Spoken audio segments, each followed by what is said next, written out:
If you get lower back pain while you're deadlifting and strengthening your core hasn't worked, stretching doesn't really do anything, or massage doesn't help, then this video is for you, because we're going to look at some of the common issues around deadlifting and getting back pain that is often missed by so many people.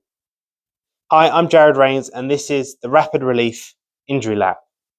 In this video, we're going to deep dive into deadlift mechanics. Not just where does it hurt, how do we sort the symptoms of it, which is often the case. People often think, oh, my back is tight, that's why it's painful. I need to stretch it out. I need to get a massage. When they do, it feels better, and that's great. But as soon as they deadlift or do something else again, it comes back.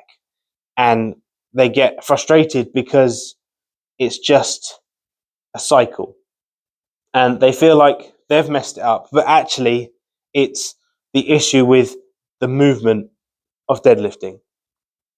Deadlifting involves more muscles than I think a lot of people realize.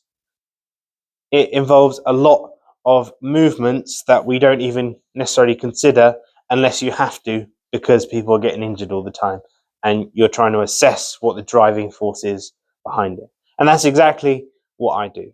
I look for the driving force behind people's pain, not just the area where it hurts.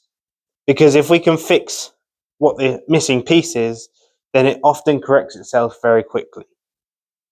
So let's take your deadlift. What things could be the contributing factor? Well, often people think about they need to brace. So they have the cue of squeeze your belly. And that is all right to a degree. But a lot of people still get this wrong. So they just tense up, but they don't really have any trunk or proper core strength and stability. So when they then deadlift, it still all goes to the lower back. Now that's an issue. So if you haven't learned how to properly brace, and some people this is a real struggle because their deeper core muscles, they don't get used very often. So they don't know how to truly brace. One of the simplest ways that I find to brace myself and to teach others to brace is to do with taking air in. A lot of people will tense up, but they'll also bring the air into their chest. And that's not good. That doesn't help your core to tense. One cue that I like to use is to sip the air in. So that helps bring the air into your lower stomach, but also you can still breathe at the same time. Now, there are a lot more factors to this, but that's a good start. So you have to consider, is it my trunk? And not just, is it one certain muscle? Do they know how to work and continue to work when other muscles are lengthened or shortened or in a different position? Another big factor is so many people have an issue with their glutes. They can, to some degree, some people can't even do this, is squeeze their glutes when they're standing up still. But if they lean forward, if they hinge forward and are slightly forward, they can't tense up. Now that's often a mind-muscle connection issue.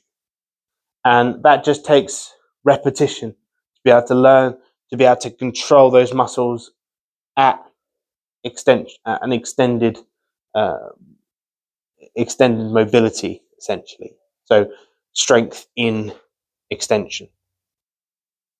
Another thing to consider is foot placement. You're transferring the pressure. It's not just a pull. You're transferring all the power through your legs and into the bar. So if there's any missing piece between that, so in terms of your hamstrings, if they don't take the tension correctly, then the lift will fail, and it often goes back to the lower back. There's so many other things that people don't consider when doing something as simple as hinging forward for a deadlift. Think about how much of a difference it makes if the bar moves away from you slightly. A lot of people struggle with their lat engagement and ability to keep the bar close.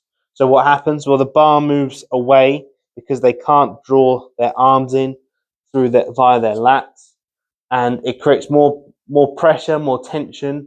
And where does it go? It goes onto the lower back. The big issue that I find is a lot of people try and resolve this with a belt. Now, a belt often will just hide the issue. It doesn't resolve it, it just hides it. And what happens is people then they learn to do heavier and heavier with that belt, and if they were to take it off, they couldn't do anywhere near what they can, and that's because the issue is hidden. So if you have lower back pain and you haven't been able to get it resolved, all that you've done is resolve the symptoms, then and you want to know what the driving force is behind your pain. That's exactly what I do, and exactly what I help many people to figure out in just one session. So if you want to know exactly why your deadlift is causing you pain, then click the link below and book your injury lab assessment.